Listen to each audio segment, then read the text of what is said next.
I think. Okay. Now I think we are going live. It's just setting up for your custom.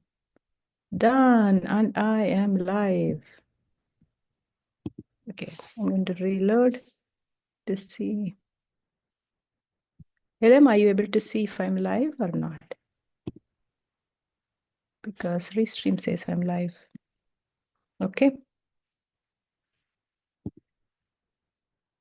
Okay. Can you just check for me, Elam? Because in Restream, I am live. That means it is streaming to YouTube for sure. Yeah, it is saying it's streaming to LinkedIn also. But I need to see if I'm live. Okay. I want to avoid this. Hello, everyone. I am Sudha Jamthe, and this is SudhaLive, my monthly live stream to talk to my dear students. So thank you, everyone who's here. Thank you, everyone who's going to come in and join me today for our conversation. So I'm Sudha Jamthe. I'm your instructor from LinkedIn Learning for the many courses that you have taken here with me. And I am a technology futurist. So I'm always looking at what is the latest, what is hype, what is useful stuff that's going to help companies and problem solve, and what is hype. So for those of you who are new, I'm Sudha Jamthe and this is SudhaLive, and you can come back and watch this again. But while you're live, ask your questions. Feel free to introduce yourself if you're comfortable, or let's start with share where you're joining us from. Because in LinkedIn, I just see the numbers go up. I don't know who you are till you start communicating with me. And I'm here to answer all your questions. And it's not going to be open-ended answer to your questions because I like structure. So let me tell you what I'm planning to cover today. So we have about 55 minutes. Thank you for joining me, Elam. So we have 55 minutes, and I'm going to focus on what skills do you need? What capabilities does your organization need to develop in the AI field? So basically, we'll cut through what is hype and what is real. And if you're working on research, what kind of areas should you focus on research? In fact, I had a fun conversation about how to think about what area to focus on research, because I'm seeing a lot of call for papers. So previously it was all about models and reasoning models and even a little bit of AGI stuff. I'm not going there. So I'm going to tell you more what are the factors, how to think about it, so you can come up with your area of research, skill development capabilities, and jobs. And my Limitless newsletter right here on LinkedIn has the list of jobs, so you can look at that. But I'm going to cover, what areas to focus on. And I promise that I have a very interesting surprise. I have my learner showcase. I will get to that in about 20 minutes. Okay. So for those of you who are here, so what AI do you focus on? And if you've taken my course, tell me what course you've taken. Have you taken, are you, new to AI and you're learning what is AI using my no-code course, or what is Gen AI using my no-code course, or what is AI on Internet of Things or AIoT? Or are you somebody who I've seen in the last few months back in here, all the hundreds and thousands of you who have taken the Agent AI course who wanted more. And then I am going to cover two topics specifically, and we're going to go through how to think about the capability. So I'm not going to just give you a list of read this, learn this, as a list of AI. I'm going to, give you the way to think about it. And then specifically, I'm going to cover two topics. One is Age AI. I have a new course that dropped on Age AI. So we'll talk a little bit because that is picking up. And LM says AGI because LM takes all my courses. Thank you, LM. We had covered AGI. We talked about it maybe just before the New Year's, maybe in our holiday learning plan, or the November or December session. I'm also going to cover a topic called agent governance, which is being built in as people are building agents, or as they're doing context engineering, right? So that two topic I'm definitely going to cover. Okay. So I want to share something exciting. I have for those of you who know me and followed my work, I have had a Gen AI book, which was a quick Kindle version that I did for my Stanford class when I was teaching AI class there, and things changed from regular traditional AI to Gen AI. And so I had to read that book. So my students had something to go and refer to. And now I have developed that and published that with the publisher as a full-fledged Gen AI book, but focused on where to innovate, where to focus on research, and what are the areas of ethics. Especially in research, I've included AI ethics areas, and where are the opportunities for you to thrive. So I will share that in the chat. Let me come back. Ellen, if you can find the link for the book, I'll appreciate if you can share it here in the chat in LinkedIn. Thank you. Okay. So, is there a burning topic that you want to ask me? Is there a topic that you are thinking about or you're facing at work? I see new people joining. Thank you, Swarnendu. Learn nowadays about how to build AI-enabled ontology. So, thank you for that question. So, are you looking at specific technologies, or is this in a specific industry, or is there a challenge? And are you just telling me you're working on it, or is there a challenge that you're facing? I'm happy to answer that. But thank you for sharing that. Because one of the things when we are thinking about AI, there is, Gen AI with LLM, and there's a lot of conversations about different models and competition of different companies saying my model is better than yours and coming up with different benchmarks. Now the new fad is, hey, those benchmarks are not good enough, so here are better benchmarks. Thank you, Elam. So Elam has shared the towards. This is the other book, Elam. So I will talk about that. So Elam in the chat has shared this book, which is something that's not my book, but I want to share that.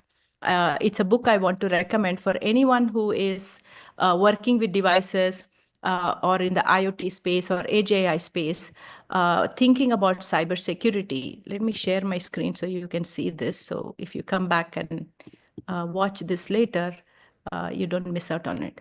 So this is beautiful, recently launched published book called Towards the Internet of Things Security, a guide to Internet of Things Security. And this is a PhD scholar, Dr. Ahmed. She's done a fantastic job. I do not endorse things. I'm not affiliated with any brand. I don't endorse things lightly. I have read her book, and especially when we talk about cybersecurity or general security threats at different layers of IoT, from it could be at a device level, it could be on the edge, it could be the software running on the edge, it could be the connectivity. Connectivity is a very big thing because that is where there could be a way that security risk can creep in. Pamela Gupta is one of my students who is like a top leader in cybersecurity space. So if you don't know her, you should follow her. But I did ask Dr. Ahmed to connect with Pamela because she's done such a fantastic job. So I definitely recommend this book. Okay, and I have no affiliation. I don't, I've not done anything related to the business. I'm just a reader, but I just love it. I think it's really, really good. Okay, LM, I was thinking about the new generative AI book of mine that is from River Publishers. So I will look for a link in a little bit. So coming back, let's see what people are saying. Oh, thank you. I see some explanation on the ontology question. I'm just getting started. So if someone like me in strategic roles from non-tech background, what are the career opportunities? Oh, it's perfect. This is my favorite questions. And I swear I don't know this, this person and didn't have this conversation earlier. The way to think about AI is this traditional AI with machine learning, deep learning, computer vision. So if you take any of my courses, I cover machine learning with regular data, and I cover vision with image data or videos, because I believe those two are here to stay. What kind of applications you build with it, where do you go with it, is a different thing based on what industry you're coming with. So what I usually tell my learners is, if you're totally new to AI, the way to think about it is you can say, oh, I'm interested in uh, working with vision data, voice data, uh, or NLP, as in text data. So it could be that you're coming at it from how you've been introduced to AI, as what kind of AI. So machine learning and vision are here to stay, uh, and that is still called traditional AI, and that is not going away, and it is creating a lot of value.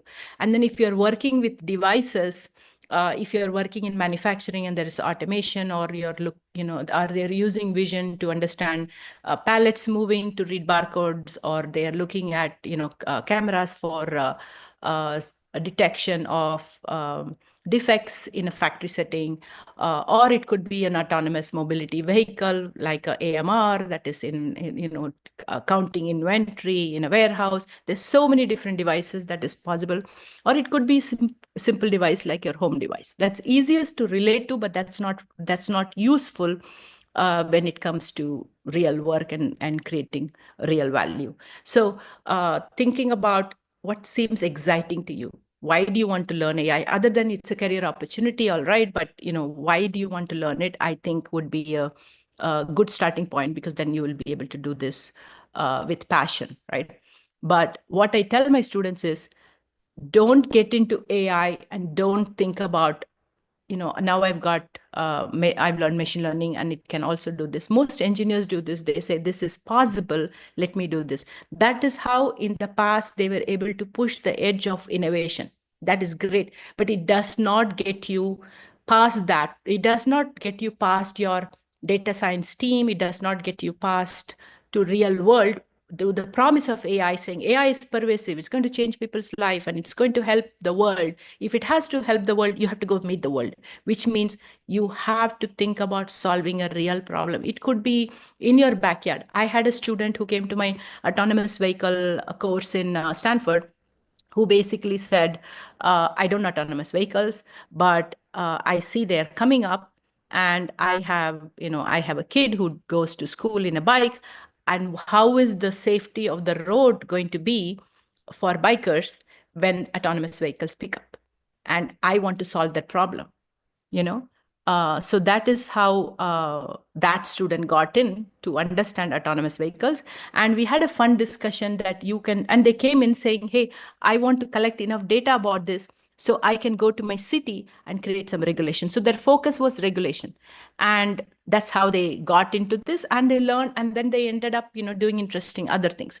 There were others who said, and literally there was this one student who had a new baby in the house, and so said, hey, can I have my diaper, the baby's diaper, to actually like wake me up, instead of we just getting up and checking whether we need to change the diaper because we're losing sleep. So his problem was he was losing sleep trying to stay up with his wife having the baby, and it turned out that it was a personal problem, and he did build something to make the diaper have some sensors, which I would not personally recommend.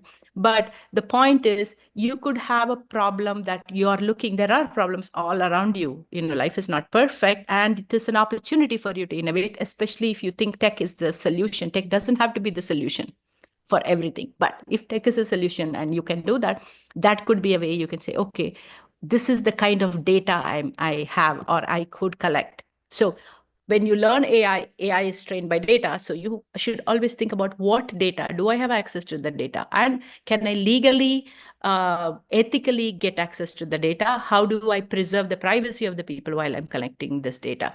There's a lot of use cases with cameras, and I'm very big on vision, but these days there are cameras that are snooping around and look and collecting information that they should not, storing information they should not, and it's very privacy invading. And then it comes to, what is the privacy law of this country versus that country? It doesn't matter. If you are building, you have to make sure that you're collecting the right data, or you're building the right AI on a data that is that is something that is ethical, so that you can go to bed, you can talk to your family, and proudly talk about what you're working on. So coming back, pick an area of AI that's exciting because you're hearing about it. In all my courses, I cover machine learning and vision. And in some of my recent courses, I cover voice. If you're working with devices, I have the Edge AI course where, again, I cover all this. I'm very focused on building AI, and whether you're a non-technical person, whether you're a data owner, whether you're a business person, or you're a data scientist, doesn't matter. I think it is important to know how AI is built, how how the data becomes the AI, and what is inference, what is training, and to understand that in a very hands-on way. All my courses have hands-on exercises. That's how I do it, because I think the more you do something hands-on, you get confidence, right? So the other thing is, think of the problem. And if you're in a specific industry, like, and I heard you earlier say about want to build something with ontology. So I'm just thinking, based on the industry, maybe you're seeing a need, and that is what you would do. And I had somebody from Philippines, and not my student, who actually came in as a speaker to my class.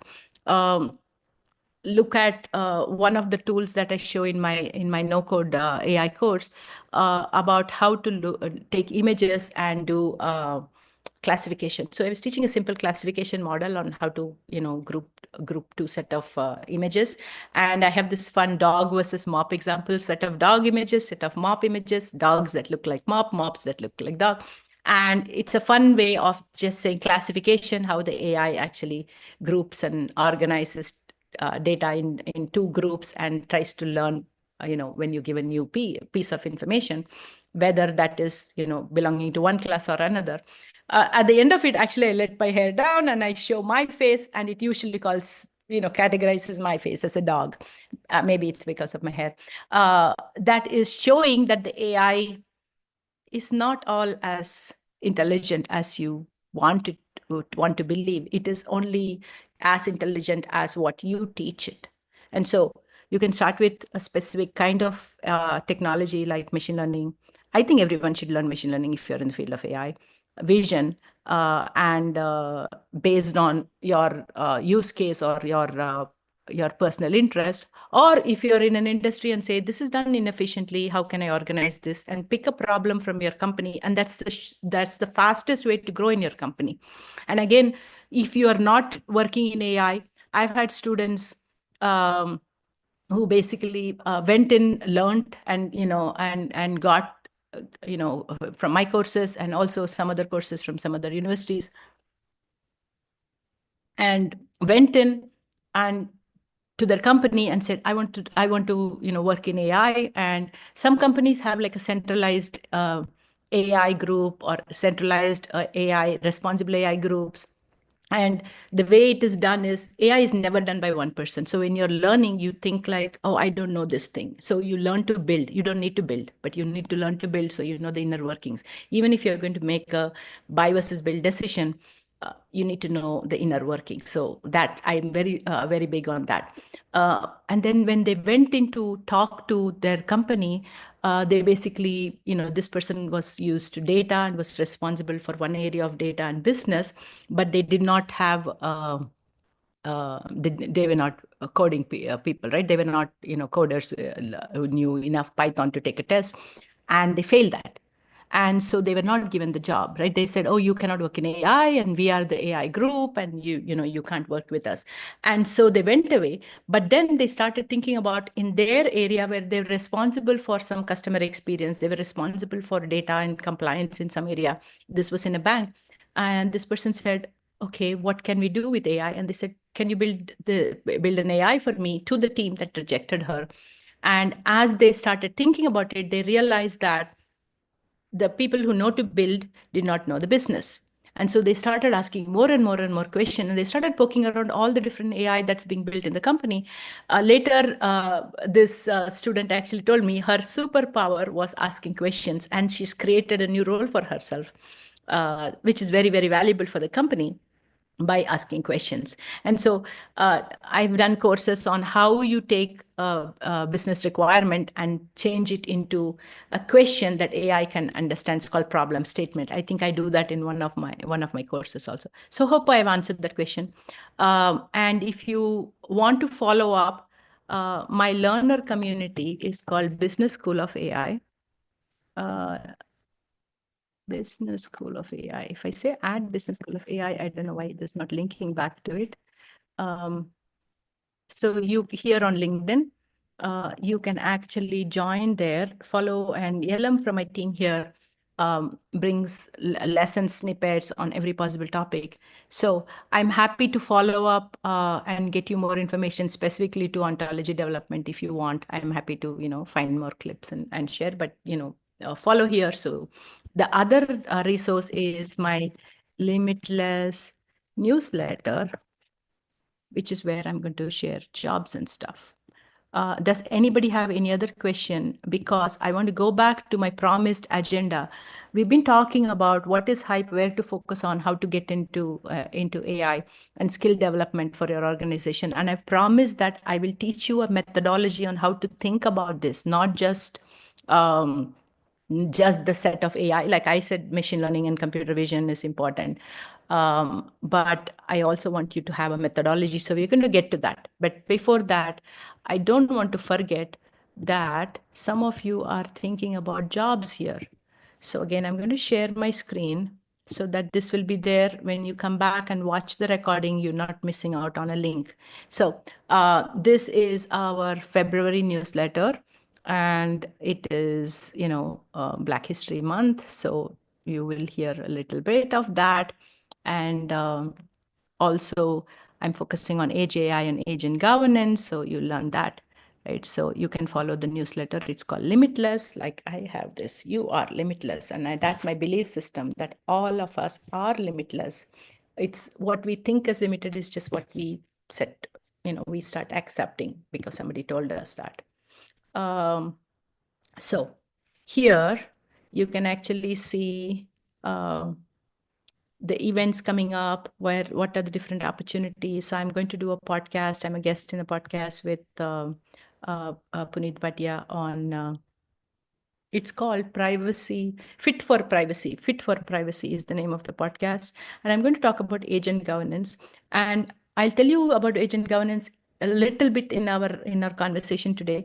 But it is not just about agent governance, but I'm going to talk about how you can do agent governance and get 3 lessons from the autonomous vehicle world, because automotive world says I do self-governance of cars and publish safeties and compliance. And then when autonomous vehicle, connected vehicles tending towards autonomous vehicle came in, they started building in safety aspects of it, how they went about it. I'm going to bring 3 lessons that can help with agent governance. So that's my podcast that I'm speaking on the 18th. So you can go through this. I'm not going to walk you through that. I'll tell you about this in a minute, the next event. But I want to go down and look at the various jobs and stuff. So here we list a lot of different jobs in the newsletter. This is my place where I list the jobs. So I will recommend that you go look at the various jobs in there. Okay. And some of them might be time sensitive, and you can always follow the newsletter. And one of the suggestions I've got is I publish this monthly newsletter, and LM contributes big time from my team. The recommendation is that I should publish more, like, the latest trends and topics. So I'm thinking before I do my Feb 18th podcast on agent governance, I'll teach you a little bit about what is agent governance, how to think about it. And if you have time, it makes time sense, you can join the podcast. If it doesn't, at least you'll learn something. So I'm planning to publish that next week. So would you like topics like that I should bring in the newsletter? If so, just tell me what kind of topics would you like to learn. And one topic that I always keep hearing from people is like, how do you career pivot into AI? And how, once I'm in AI, how do I actually grow my career? How do I, make that my job? I spoke a little bit about that. Let me see. I see some comment from Chaya. How can business owners implement AI to improve efficiency? to improve sales and ops. Perfect. So I usually cover this as use cases in my courses. I believe let me find out which course. I'm going to go find my course list.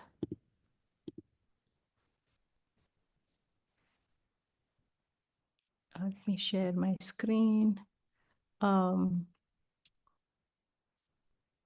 So I think in the connected product I'm not sharing my screen. Thank you for that. So if you're using Gen AI, then I have use cases here. I would recommend, even if you look at the Agent AI course or the no code, the basic no code, the no code AI, harness the power of AI. I have a lot of use cases. In fact, in here, as I'm introducing, I'm doing this with marketing use cases and sales use cases. In fact, in this one, specifically, I have a sales use case as the hands-on exercise. I tend to give a lot of sales and ops use cases. In AGI, I've given a lot more industry automation kind of use cases. So the starting point should be, you have business acumen, right? You know what your customers want, or where are the gaps, or where you could potentially forget AI for a minute, right? Outside the world of AI, how do you improve efficiency? You either say, hey, this is wasteful, I need to cut cost, or you say, I want to bring in more sales, I want to bring in more revenue, and you could bring more customers, or you could contribute a product that is, bringing more revenue. Essentially, like if you have a higher end product, you can sell less of it, or you can upsell next level product to an existing customers, or you can actually look at new product innovation. So either reduce, or it could be process improvement, right? That's like, you look at the most common thing in big enterprises. You're doing something at a certain process and it's inefficient, and then you improve it, but then you don't know where the inefficiency is, because there's so much data everywhere. So one of the examples I cover in the no code AI course is that how do you know what is costing your customer churn? And there could be various different aspects of it. So you collect all the different information and try to build some AI model to help you understand that. And then finally, you have to go test it out. And AI can say, hey, your customers are churning because your price is not good. Or it might say, they're not liking this product over this other product. It can tell you that. But as I said earlier, AI knows only what you teach it. So AI cannot tell you something. It can sift through data.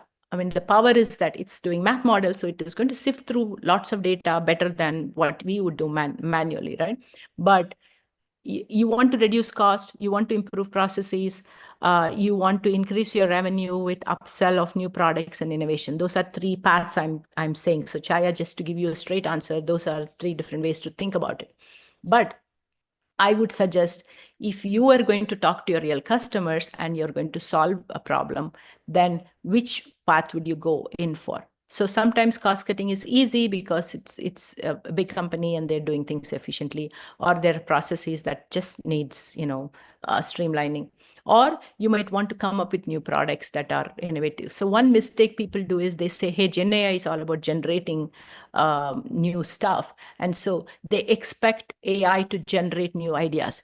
And even if you feed a huge volume of data and look for patterns, it can extrapolate its learning for sure, but it cannot do the thinking for you. And so you have to understand who's your customer, what are their problems, and do that. And the second thing is, even if you take your data set and understand what is causing customer churn, you have to take that and test it out.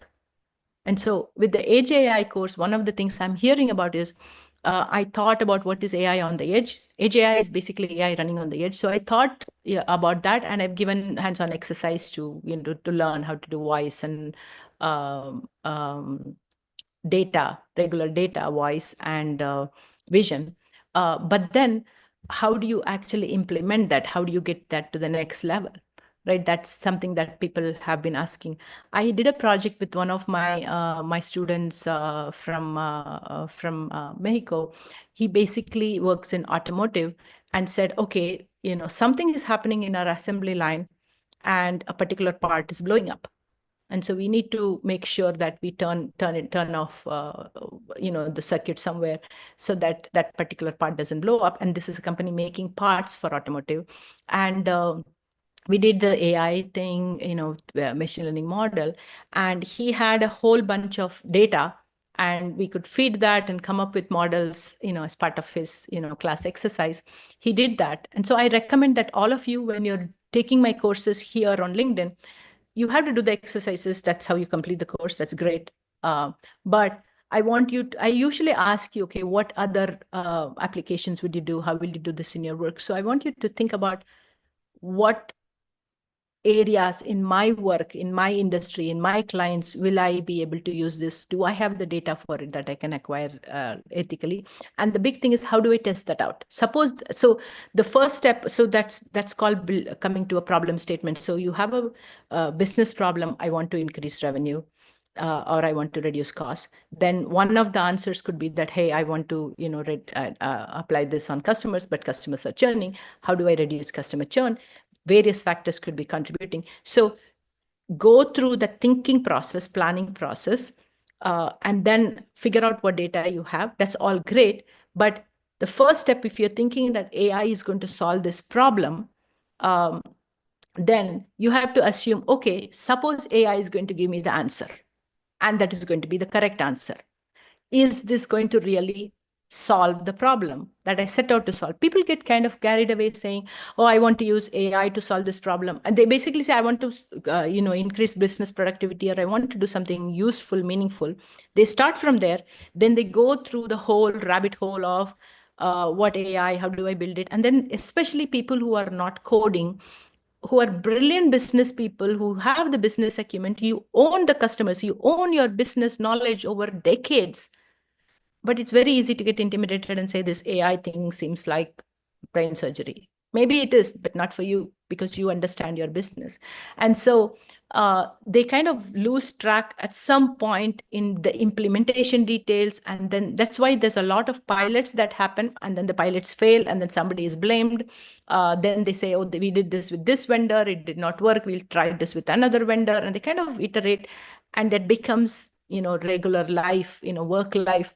So what I would say is, take a pause, think about the problem you want to solve, go from the business question to the problem statement. Problem statement is basically how you would ask the AI to go build something, or you'll ask your data scientist to say, hey, I want an AI model to be built based on this.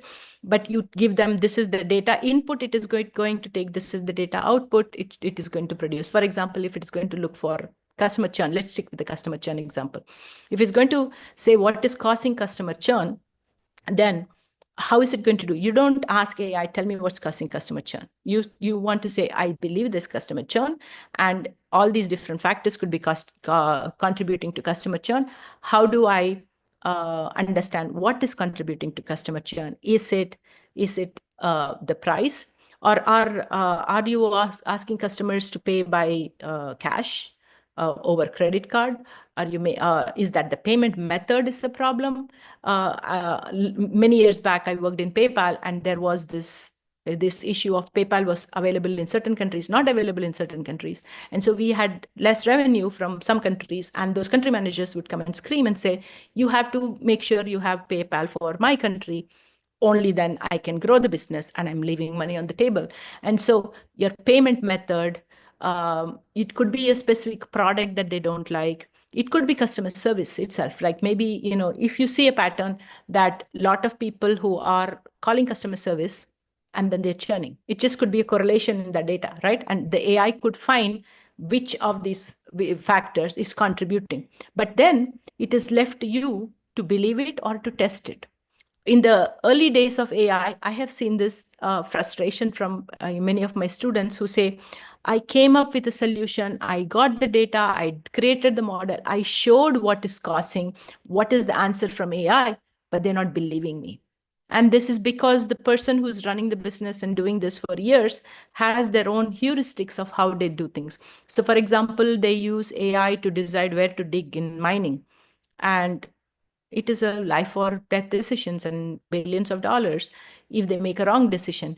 And so when the AI model says dig here and don't dig there, they're not just going to say okay and start believing it. So the point is, you start with your own business acumen on whether you're going to reduce cost or whether you're going to um, increase revenues, or you're going to get more customers, or you're going to upsell to the same customers. You want new product innovation, and then you get your data to feed to AI to tell you. But the AI is basically going to group and say this category seems correlated to the churn, or this could be a problem, like it could be a classification yes or no problem, or it could be a regression grouping problem, right?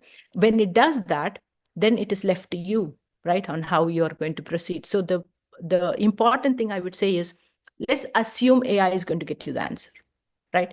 And so then you say, okay, I'm going to start with this business problem. I'm going to narrow it down. And this is how I'm going to somehow magically build a model, or somebody's going to help me. I'm going to make it happen. Then the AI says whatever, right? And especially with Gen AI, it actually hallucinates and makes things up. It's a mess, right? So let's stick with traditional AI in this example of churn. So then what you do is you stop and say, let's assume that it is right. If it is right, then how do I test this? How do I believe this to proceed? So then what you do is you start thinking like a normal human being, not like some slave of the AI saying, do this, but you start thinking about, okay, suppose it says customer service is the problem, and people are not and then you say, okay, why is it? You go talk to customer service and say, hey, if AI says customer service is a problem, the data seems to have correlation. I don't know if AI is going to say this. What is going on? And customer service people might say, hey, we don't have enough agents, there's long lines, people are coming and dropping off, so maybe there is a defect of some kind. Customers are going to talk to customer service, then they get frustrated. Or in a lot of cases, they've implemented chatbots that, I'm trying to use right language here on the live, but the chatbots are not as intelligent, and they hallucinate, or they just say things, right? And it's not helping the customers. I have been through airline chats and hotel chats where the chatbot does not help me, and I'm kind of frustrated to go find a human to help me on a time sensitive ask. And so the customer who's chatting might be frustrated and drop off and then say, I'm never going to do business with this company. So you might want to think like a human on how you would figure out if customer service is the problem, or if there is a product that is specifically people who buy a certain product and then after that they're kind of dropping off. So I'm just picking the churn as an example to tell you the story, but you can go with either reducing cost or understanding, retaining your customers, and you can get continued revenues from them, or you can upsell new products to the same customers. And that means you need to know who are the top loyal customers. So if you're thinking about marketing, and if you're going to do a campaign, you cannot send a campaign to gazillion people, even if you have a huge list. You need to know who are the customers. So suppose if it's a big enterprise B2B sale, you might have salespeople or account managers assigned to specific accounts, and you need to go work with them. Then who are the top 10 accounts you're going to go and target to meet your revenues for this quarter? Then you need to have a conversation with the account managers, right? And if they are willing, then but you need to know what are the top 10 lists that maybe the AI will give it to you from your data. But if they give it to you, then how do you execute on it? How do you implement it and validate? Like betting on these 10 is going to be giving you getting you the revenue and growth over the next 10. How do you know that? And so you need to bring your business acumen, is my short answer, but think about it very strategically on what problem I want to solve. Is it cost based? Is it increasing revenue, or is it increasing number of customers, or is it retaining the same customers, or is it like adding new product? to the existing pool, so that you have, a lower end product and a higher end product. You can do some upsell. So those are all different ways. Finally, it just becomes, a growth for your business. Or it could be like going to a whole different market and understanding that market and that customers. Hope that answers your question. Okay. So I promise one more thing on how to think about research. Is there any other burning question that anybody has? And thank you for that question, Chaya. I appreciate that. And Yelam, thank you for adding the Business School of AI, my learner community right here. I don't have an option to do a like in here. Oh, I do. Okay. Thank you, guys. Okay. Yelam, I think we should also add the Limitless newsletter link. Yes, thank you. Yes, thank you so much. Let me check that. Thank you. I'm glad you find that useful, Chaya. I appreciate that. Let me give you just a minute. Sorry, I just went to the No Code AI course. I'm going to share a link for that course. Let me go back. Yeah, this is the No Code AI course. I'm not going to play my own voice back again. Sorry about that. If I share this link, copy link, I should be able to bring it. So this should allow you to just take the course and try it out, even if you don't have a membership here. This is the one I'm saying. Okay. So I have two things left in what I promised. I hope this is helpful to think about the skills areas, capabilities, and how to pivot into AI for your business or for yourself. I noticed that we don't have enough jobs listed on the Limitless Web newsletter. I will make sure I update it right after my session here with you today. So one, in terms of the skills and capabilities at a broader level, Edge AI, I do believe is important. I want to get feedback from you all. If you have taken my Edge AI course or you're working in Edge AI, how do you find it useful to learn the next step? Because in my course, I was teaching about what is AI running on the edge versus cloud, and how do you think about that ethically and with the business sense, different kind of AI. Is there a demand from any of you taking the AGI course to do something next level? Would you like to learn about how to deploy this on the edge? So I have a speaker coming in. Usually I bring a speaker once a month, 2 weeks after our live here. And so I showed that it's in the details are in the newsletter, but you can sign up here. It's called Weekly WED is my speaker series for my students. Weekly WED. I think on Feb 25, I think it's 2 weeks out, Wednesday, 9 a.m. Same time, guys. We will have Sneha Jadhav come and, just demystify what is the HAI space, what does deployment for HAI look like, what are the tools and technologies. She's even going to show a hands-on demo related to that. But I want you, if you're interested in HAI, the example I was telling you of the student who was working on automotive parts that was blowing up, they built the model very successfully. Then there was a little struggle. This was many years back on how to get that to the edge of the device so that it can monitor and give an alert. Today with agents, it's very easy to do this, where you have the AI and it's monitoring and it is making some decisions. But there's a lot of issues on how to do this in a way that it is safe, because all AI is not transparent. Agent AI is definitely not transparent, right? So come for this weekly WED. If you're already in the weekly WED list, that's great. You'll get a reminder with the Zoom link.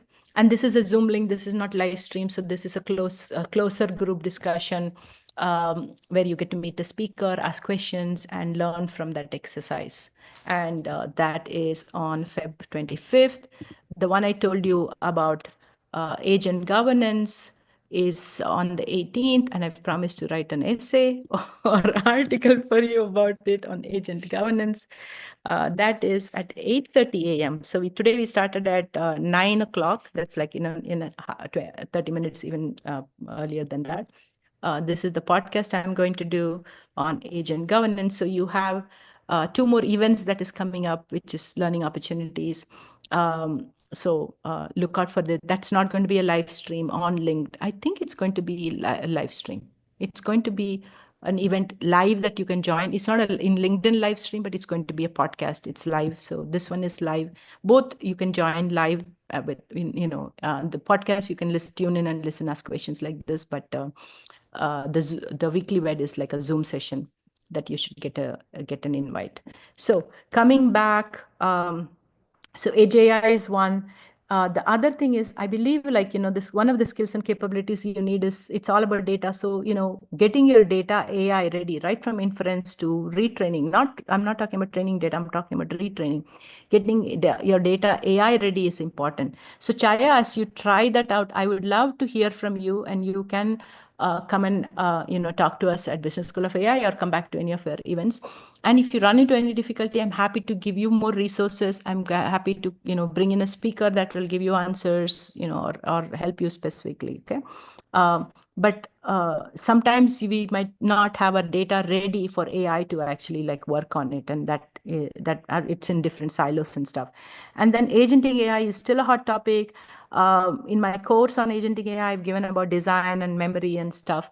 And governance in agent AI is what is bubbling up. Like, it has no governance. And how do we govern agent AI?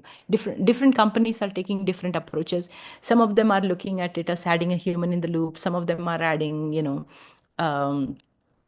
focusing on the data. Some of them are focusing on cybersecurity. So how to think about it if you're going to, automate using AI. So that is the other thing. I've told you about the Limitless newsletter, podcast. So I have 2 topics left before we wrap up, and I'm going to show you the student showcase. So when you think about research, right?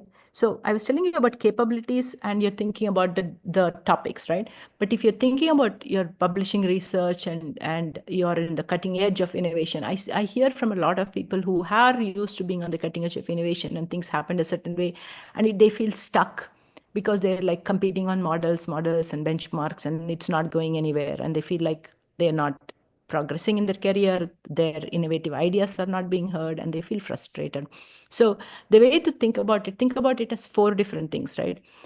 One is to create these models. Compute, how much compute do you have? Whether especially people, if you're not working for a big company who has like building huge data centers, are like feeling frustrated, you should be happy because you're not burning the earth with more data centers. Compute has been something that has been a focus, hyped up a lot. I think we have enough compute. The other way to think about it is, what is the architecture? Is it on the edge? Is it on the cloud? How do you create the orchestration architecture for your AI application? And then what about the memory, the storage? What is short-term, what is long-term, especially for agents, that becomes a thing. And then the data itself, right? Agent-ready data is not even a topic anybody's talking about. I would like to hear from you if you're working on it and how you're thinking about the agent-ready data. So compute, architecture, memory, data are 4 areas of research, how to think about it. All energy last year has been spent on compute. I would recommend you focus on an efficient architecture, focus on memory, focus on data, but stop and think whether whatever you're providing research on, is it helping humans? Is it helping your family? Is it burning the earth? Then stop and do something about it, because every one of us who's in the AI space has the power to change something, because we all contributed to where we are here today. Okay. So the last thing is, I'm going to show you the student showcase that I've promised for a while. I'm checking. LM, do you want to do it, or do you want me to do it? Let me see. Let me check. So LM from my team gets all the credit for this beautiful showcase that I'm going to show you. So let me go. LM, if you want to join to show it, I'm happy to invite you back. Okay. Okay. So let me share my screen. So basically, I have gone to businessschoolofai.com. So when I say my learner community, I'm talking about Business School of AI on LinkedIn. And this is the the corresponding site. So it has, details about the weekly WED and speakers, other events we do. It has a list of all my courses, everything related to what we are talking. If you want to find me, my work, you can find it here. If you want to join the community and get more updates on what is happening when and where the little lesson clips and everything, it's on Business School of AI on LinkedIn. So, and the credit for building all of this goes to LM from my team. So we had showcased our learners like this. Earlier, we were showing 6 of them for 6 courses, and then my number of courses increased, and the learner community went up to 100K plus. So we showcased a set of learners like this. So we realized that you can learn from each other because you're all trying to solve the same problem. You're facing similar career pivot or growth or enterprise solutions, similar questions. But also you might be able to, become the expert in your field or get jobs and stuff like that. So we decided to showcase our community. This is a beautiful student directory showcase that LM has put together. Thank you so much, LM. I really appreciate your work here. And so these are real people who shared the link of a course once they completed the course. This is not anyone and everyone who's taken my course because I want to respect your privacy. And these are also people who we have communicated and said, hey, we've showcased you. So we've just got a short list of people that we are showing from around the world. It shows what course they've taken. Some people have taken 2 courses. Some people have taken 6 courses of mine. I'm just talking about my courses in here.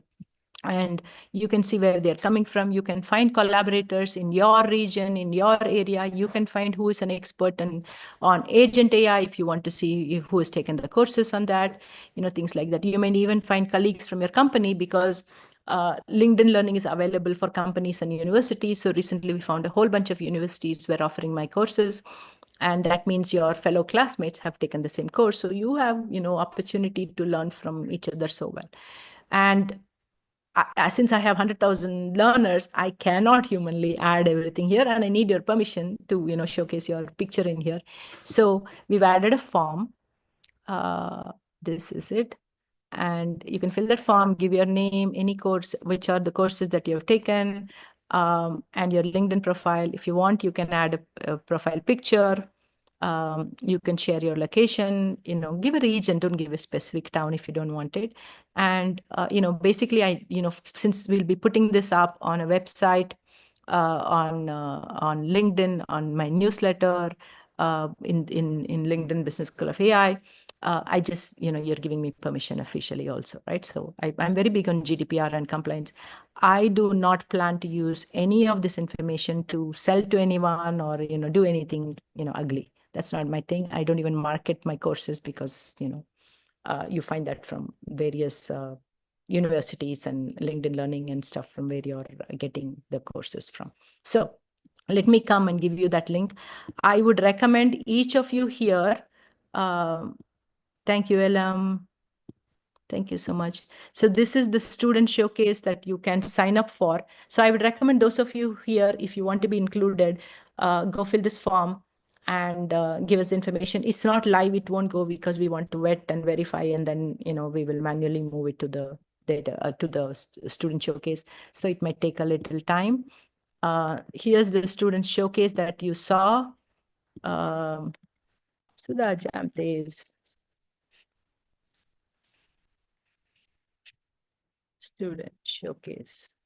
And congratulations for everyone who's taken the courses and everyone who's, continuing to learn. And thank you, everyone who showed up here and is asking questions. I really appreciate it. It means a lot because I'm not one of those people who just sits quietly and writes courses and goes to a recording. And it's a lot of work. I'm very grateful for my LinkedIn team. I work with my producers and everyone. But then, I need to be talking to you because I'm working for you. So you have to give me feedback on what is working. What do you want to see next? I'm not just going to make up a next course and go do it. I always look for your feedback. So 2 questions that popped up today was how to career pivot into AI, where to get started, and how to think about bringing business value. From 2 of the questions I saw. I hope I answered that. I at least got feedback from Chaya saying she liked it. But the career pivot question, I'm going to think about it. I have a bunch of courses, it's not good enough. I'm going to think about how can I give you a path to get into AI, and I will try to figure out, some option. I'm going to talk to my team, and whatever I'm coming up with is going to be on Limitless in the newsletter. It is going to be in Business School of AI, my community here on LinkedIn. And so look out for that. And I hope to see you all at Weekly Wed, which is happening 2 Wednesdays from now. Some of you for agent governance, if that's of interest, I hope you'll be able to join the podcast at Privacy for Fit for Privacy on Feb 18th. And we'll be sending reminders for that back in Business School of AI also. So with that, I'm going to wrap up. Thank you, everyone who's been here hanging around with me and asking your questions and, engaging with me. I really appreciate it. Thank you so much. Okay, stay safe, and I will see you all soon. Bye.